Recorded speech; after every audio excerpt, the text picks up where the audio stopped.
ఇప్పుడు కిషన్ రెడ్డి నేను అడుగుతున్నా, లోను IRFC ఆపడానికి కారణం ఏందో మీరు చెప్పండి. ఆ లోనును విడుదల చేయించడానికి మీరు మాట్లాడతారా, మాట్లాడారా? మీరు బాధ్యత తీసుకుంటారా, తీసుకోరా?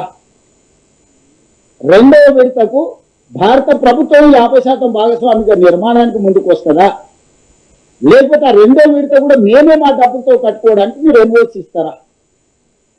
దీనికి సమాధానం చెప్పండి కిషన్ రెడ్డి గారు. నేను దీని గురించి మాట్లాడితే కిషన్ రెడ్డి గారు సవాళ్ళు చూడుతుండు, తొడలు కొడుతుండు, దెబ్బలు దరుచుకుంటుండు, నన్ను అడ్డుకునేటోడు పుట్టలేదు అంటాడు, నేను ఇళ్ళనే పుట్టిన ఇళ్ళని చచ్చిపోయినా అంటాడు. నువ్వు ఎంగనైనా పుట్టి ఎంగనైనా చచ్చిపోయి, నువ్వు ఎంపీ కాబట్టి కేంద్ర మంత్రి కాబట్టి అడుగుతున్నా, లేకపోతే నీతో నాకేం పని ఉంది? నేను అక్కడ దాటా ఇక్కడ దాటా నాకేం పని ఉందా? కావలికారు పని చేయడానికి మీరంతా ఒకటే కదా. నువ్వు అధికారంలోనో తెలంగాణ రాష్ట్రం తరఫున యూనియన్ క్యాబినెట్ లో ఉత్తమే మంత్రివి, క్యాబినెట్ ర్యాంక్ లో క్యాబినెట్ మీటింగ్ లో మాట్లాడాల్సింది నువ్వే మోడీ గారితో. ఈటెల రాజేందర్కి మాట్లాడదామన్నా కూడా అందులో ఎంట్రీ లేదు కదా.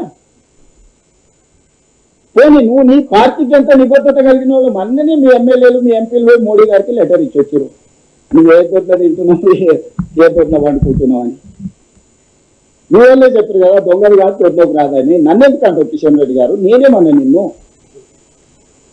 నేనేమన్నా కేసీఆర్ 2021 నిన్ను అన్నాడు? ఏమన్నా శ్రీనివాసరెడ్డి ఏదో అన్నాడు కదా, రండా అన్నాడు కదా.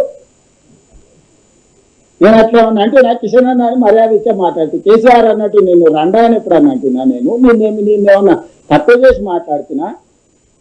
నీ గౌరవం తగ్గేటట్టు నేను ఎప్పుడన్నా మాట్లాడుతున్నా? లేదే. నువ్వు ఒక యూనియన్ క్యాబినెట్ మినిస్టర్, నేను ఒక స్టేట్ చీఫ్ మినిస్టర్. మన ఇద్దరి మధ్యలో సత్సంబంధాలు ఉండాలి, మన ఇద్దరం కలిసి రాష్ట్రానికి నిధులు తీసుకురావాలి, మన నగరాన్ని అభివృద్ధి చేసుకోవాలని మాత్రమే నేను అడిగిన. కేసీఆర్ నిన్న అంత మాట అంటే పల్లెత్తు మాట అనలేదు, కన్నెత్తి కేసీఆర్ చూడలే ఆ రోజు కిషన్ రెడ్డి గారు. నువ్వు ఏమనుకుందే ఎదురు తుంపుతున్నాడు, దెబ్బలు కొడుతున్నాడు, తొడలు ధరుస్తున్నాడు, నీ సంగతి తెలుస్తా అంటుడు. అరే నేనేం చేసిరా నాయన? క్యూ న్యూస్ లో వీడియో ఎడిటర్లు కావాలను. మీడియా రంగంలో మీ టాలెంట్ కు ఇది సరైన వేదిక. 3 నుండి 4 సంవత్సరాల ఎక్స్పీరియన్స్ ఉండి Photoshop, Premiere Pro, After Effects లో నైపుణ్యం ఉన్నవారు కావాలను. ఫ్రెషర్స్ కూడా అవకాశాలున్నాయి. ఆసక్తి ఉన్నవారు వెంటనే సంప్రదించండి. 8143001981.